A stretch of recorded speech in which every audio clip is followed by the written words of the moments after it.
Hello, I'm Tom Martin, and welcome to another episode of A San Francisco Conservative, the new podcast series featuring yours truly, Tom Martin. I'm a lifelong journalist, having produced for Diane Sawyer at ABC News, Charles Kuralt at CBS News, and many other stops along the way. And I love meeting fascinating people with thought-provoking ideas, and that perfectly describes my friend David Parker, who is the author of two great books, Income and Wealth and A San Francisco Conservative. And David is joining us from San Francisco. Hey, David, how are you today? I'm fine. I'm just got off another podcast. They can't get enough of me. I know. I like I said, thought-provoking ideas. And it's funny, we were speaking earlier, and I'd love to just jump right into it. One of the most popular chapters, or maybe the most popular chapter out of both of your most recent books, is your chapter about how to achieve financial freedom, even if you work at a fast food restaurant. How has that gone over with people? Do they, I mean, is that really true for anyone? Absolutely anyone? What I'm saying is true, that a minimum wage person can become financially independent in 10 years. And by being independent, they can do really what they want in life. They can be an artist, a school teacher, open a restaurant, which is a difficult thing to do without caring so much. But then when I just got off a podcast from somebody in the South, he says minimum wage is not as high as San Francisco, $15 here, but $7 where we are, he says. And he knows people who are working hard, seriously, and they can barely make ends meet. How are they? It's not, he thinks it's impossible. I says, you have to be disciplined. You have to save half your salary. And if you're making $7 an hour, you have to find ways to cut your costs. You're living over your means, almost guaranteed. Says you have to, I says, you got to live around the corner from where you work. He says, but in Houston, everybody drives. I says, well, too bad. You move around the corner. Because when you move around the corner, there's 2 hours or more that you're driving, you're working at time and a half. Already you're $10 an hour for 2 hours a day. No excuses. That $5 loaf of bread in San Francisco, we'll buy a $5,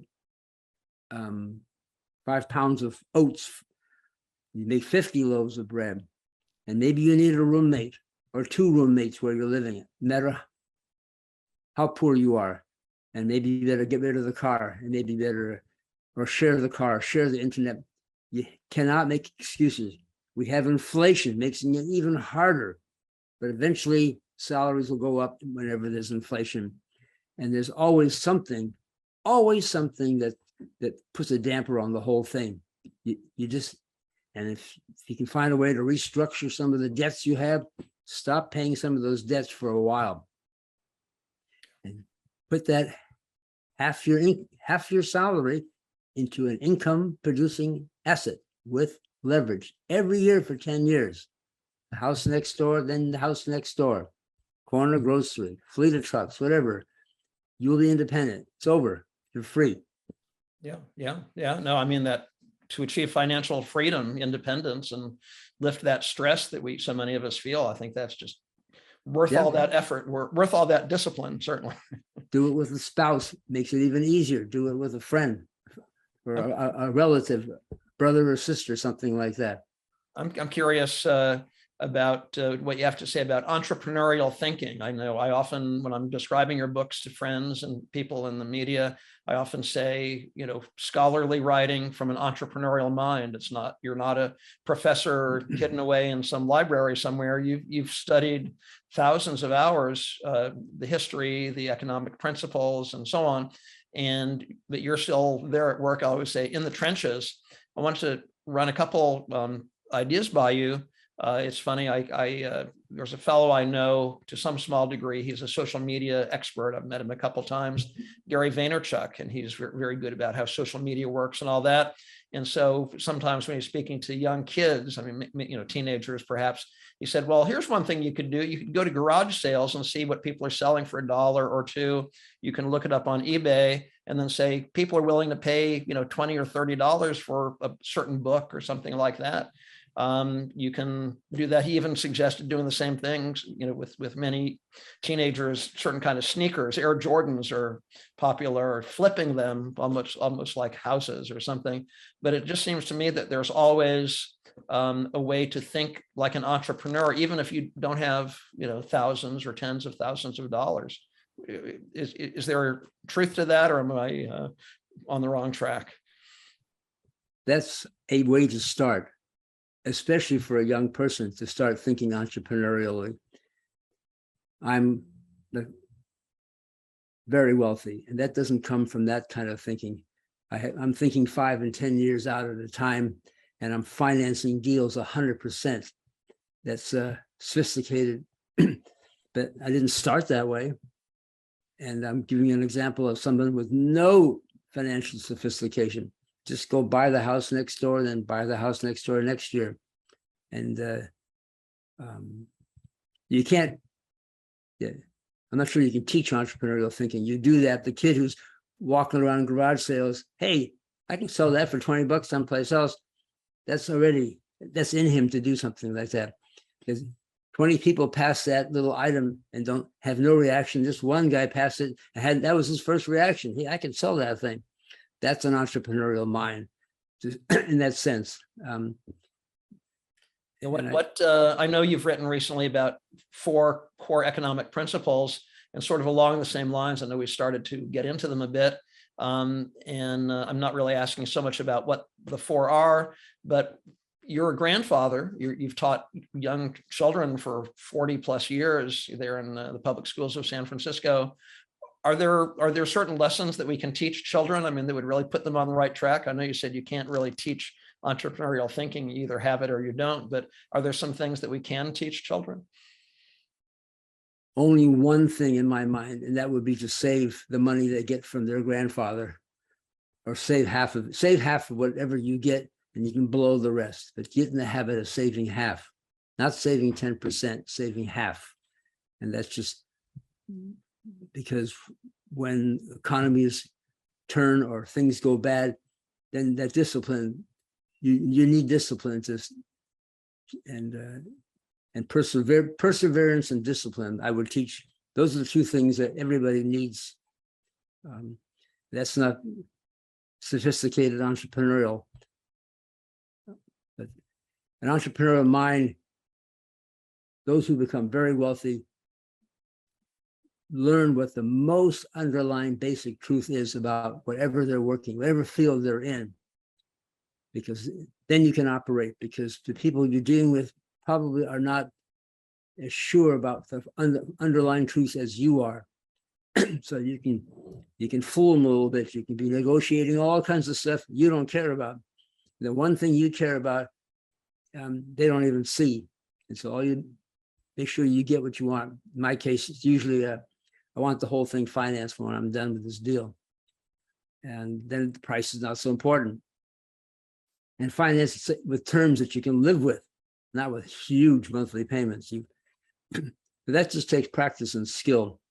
But that entrepreneurial thinking, when I apply it to the political economy, when I apply it to the problems of the world, has enabled me to state what the problem is. And a lot of people can't state the problem really correctly. They're near it, but they're not on it. And so you're not solving it. Yeah. One example would be healthcare. It costs too much. I guess that's close to it. But the real definition of the problem of healthcare is price is too high. That seems like obvious, but that is the problem. Price is too high. But if you use the word price, that's an economic term. You have to say supply and demand, and that puts you on the right track for the solution. You have to get the word price in healthcare in there. That's the problem with healthcare, price. And then the solution, you can work it out. Yeah, great. Okay. I just want to take a moment real quick to remind everyone, or if you've just joined us midstream, that this is an episode of A San Francisco Conservative, the new podcast series featuring me, Tom Martin, and my colleague, David Parker, author of Income and Wealth, and a San Francisco conservative. I want to shift gears a little bit. We're talking about, fundamental principles, supply and demand, and so on. Another one that comes to mind, number is democracy. I know that, you've certainly praised the Constitution about what a miraculous document that is to influence our lives in a positive way all these years later. So fundamental. I find it kind of ironic that some of my friends in the news media this year have been covering the passing of Queen Elizabeth and the royal pageantry and so on. And I'm thinking, here we are in America, we work so hard to get away from that. And then that brings to mind a question for me is, are we all doing everything we should and could to protect and preserve our democracy? I know you've talked about politicians and their false promises and so on. And I just seem to be hearing more and more of that lately. Do you think we're doing as much as we should as citizens to protect and preserve our democracy? I'll answer something else first. You talked Queen Elizabeth. England or Britain has a constitutional monarchy. That's fine. The Queen or King agrees not to say anything regarding the running of the country. And a constitutional democracy means that we have a few laws, the Constitution, a one-page document practically, and we all agree that that's the law of the land. So citizens can vote 90% to do something, but if it's unconstitutional, you can't do it. And one could say that's our success as a nation began with the founding fathers and before, all the way up until 1933. We kind of lived with that notion. And then all of a sudden someone says, instead of having a small government, freedom from government, which was what the founding fathers thought, how about freedom with government? Government can be a force for good. We have totally missed that concept. The founding fathers didn't miss that concept. They ruled it out. So in 1933, let's just reverse the whole thing. Government is going to step in the economy in a big way. We're going to spend money like you've never seen. We're going to put everybody to work, and we're going to give everybody health care and pension and unemployment insurance and employment if you need it. And if it's important, you can look to government. That's a complete reversal. So anybody who reinforces that, if President Biden says, let's cancel all the loans for college education, that doesn't sound very constitutional to me. Somebody made a contract and the president says, I'm going to cancel all your contracts. Well, he can't do that. That would be unconstitutional. And Nancy Pelosi said the same, almost. He can't cancel those contracts that are made between private parties, or even be government. In that sense, government was a private party if government made you a student loan. That was done on a hands-off transaction. So we have politicians running and saying anything, half of which is unconstitutional, and it can't be done. Yeah. That's why the country is now going to is in a kind of stagnating, because Democrats are advocating all these things. The Republicans say that I shouldn't say Republican. I'm not even Republican. The liberals are saying this, spend and do this. Forget the Constitution. We're moving. That's what progressivism is. We're moving forward from the Constitution. And the conservatives say, no, let's stick with the Constitution. If you move forward, you're moving back to England and back to Europe. In Europe, the government does everything. We're not Europe. We should stop thinking like that. Yeah. As far as I don't know if this might be shifting gears a little bit, but as far as what the president can do, keeping in adherence with the Constitution, I'm curious about labor, unions and so on. There's talk at the time we're recording this particular conversation about a railroad strike, a transportation strike, which would of course be another big monkey wrench into the supply chain and prices and so on. And so I remember, if I remember correctly, was it back in the Reagan years, the air traffic controller strike? I'm going to just step in to this issue, but it seems to me that goes against natural laws of supply and demand and freedom. What do you make of all those kinds of issues? I don't know if air traffic control is a government job. If it's a government job, I believe government doesn't have, employees don't have a right to strike. They have to negotiate their differences. That's part of the trade-off of guaranteed employment and good pension and everything else, but they can't just strike like anybody else. I see. Yeah, workers should have a union because the boss's goals are not the workers' goals. And the boss may say, "Oh, we're all together as one family." You're not. But government workers don't have a right to strike. Yeah. And what about railroad workers? Again, I don't think railroad workers are government employees. Well, I don't know. Is Amtrak, is that a government I railroad? I think Amtrak may continue to run, so not participate in the strike. Yeah. Yeah. So yeah, I'm not positive on those things. Okay. But yeah, if somebody builds a railroad and the workers are saying, "We're going to strike," what are you going to do about it? That's fair play. That's fair play. The owners will do something. They'll pay them more. That's what they'll do. In general, do you think the labor movement has been positive for America? You know, the United Auto Workers and that kind of thing? The labor movement gave us an 8-hour day. Can't take that away from them. But Andrew Carnegie, when he was younger, he grew up in poverty, 2 or 3 families in a home, and he had some sympathy for workers. And during every downturn, he really kept all his workers going. And he was one of the few mills that were unionized until the unions started getting tough. And they said, he says, unions weren't strong enough.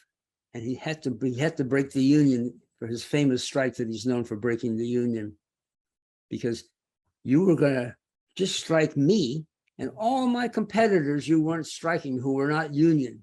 So I'm not going to be union anymore because you're not strong enough as a labor union. You organize all those mills and that's fine. That's a fair thing, but you can't have all my competitors non-union when in fact my business model is during an economic downturn is to pick up those companies who can't hold on. They can hold on now because they're non-union and I can't hold on so he got off the union. That was unions forced his hand for being too weak. Either the union has got everybody or they should go away. They can't just get a few people because businesses will just go around those union shops. Yeah, good point. I know examples. My wife worked for a famous company called Esprit. They're a clothing company. She was high up. She was a pattern maker, high skill. And the owner was Doug Tompkins, very famous. He developed all the land down in Chile and Argentina, has been buying it up for preservation. Brilliant. And he ran it almost a socialistic company. He had everything for the employees. First-rate restaurant, not cafeteria food. And he had a gymnasium, and handmade furniture. And he then, little by little, the unions were clamping down on him, and he was jobbing everything out to China, and they went nuts. They struck his company like crazy. He says, either you get everybody unionized, or don't just pick on a few people like me, or Andrew Carnegie, who's actually had a good heart for the workers. You pick on us because, and you force us to get tough and mean and undo our reputation because you're not strong enough as a union. Yeah. You just get the few easy, you're just picking the easy companies that you can unionize. You're not unionizing the nation. Yeah. Interesting. That's a thought that I'm developing myself right there, but I think it's true. Yeah, interesting. I shouldn't speak when I don't know all the facts, but I'm a journalist, so I'll go ahead and do it. Oh, I do. Yeah, right. In the news recently, I think there have been some stories about a couple of Starbucks shops unionizing. I guess they had not previously been unionized, and I sort of got the impression over the years that the benefits, the perks, so to speak, Starbucks, helping with education and healthcare plans and so on, were pretty good for the employees, pretty favorable. And so it's interesting that now they're feeling their power and curious what's going to happen with all that. I think the Starbucks management shut down those particular shops. Like they're just, we don't need those shops anymore. Yeah, you're going to force a company that has pretty good attitude to get tough. They force Carnegie, they force Doug Thompson, they're going to force Starbucks to get tough, because Starbucks is going to find themselves with competing coffee shops right across the street selling the same thing for a much lower price. And Starbucks is not expensive to begin with. So that their market is not that solid. People, they have a price conscious market. Yeah. Yeah. And people will go and they're going to, yeah. No, it's interesting. Well, I appreciate your time. I think we're out of time for this conversation. It was a nice sort of grab bag of topics. I appreciate that. And before we go, I definitely want to recommend to our readers, our listeners, our viewers, to be sure to visit David's website, davidparkeressays.com, to pick up copies of his books, Income and Wealth and a San Francisco Conservative. You can also buy copies of his books through Amazon. So thank you, David. Really enjoyed it. Thank you. I enjoyed it too.